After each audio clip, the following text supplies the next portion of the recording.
Welcome to KSKTV news. ముందుగా వార్తల్లోని వివరాలను చూద్దాం.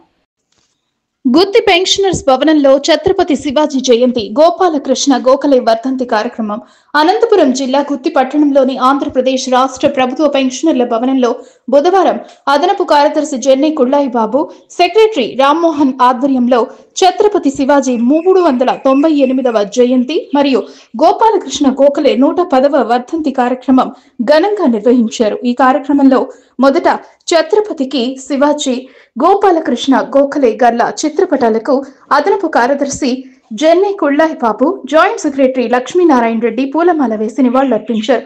మొదట అదనపు కార్యదర్శి జెన్నై కుళ్ళాయి బాబు ఛత్రపతి శివాజీ సేవలు మరియు గోపాలకృష్ణ గోఖలే అడుగుజాడల్లో నడవాలని తెలిపారు.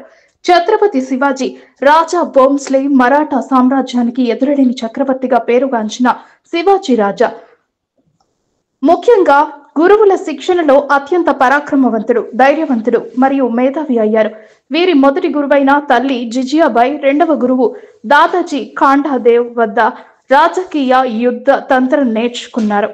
1674లో రాయ్గఢ్ కోటలో శివాజీకు మహారాజ్ను క్షత్రియులు అందరికీ రాజుగా కీర్తిస్తూ ఛత్రపతి అనే బిరుదు ప్రదానం చేయడం జరిగింది.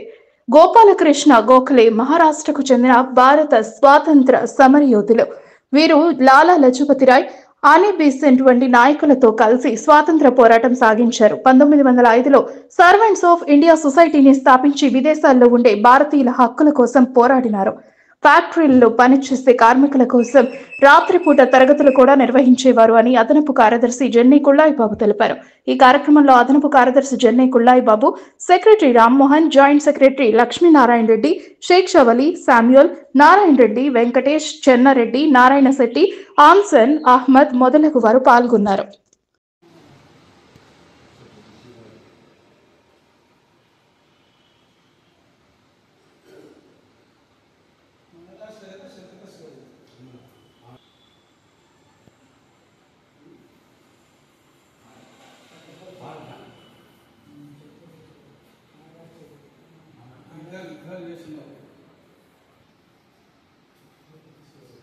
छत्रपति शिवाजी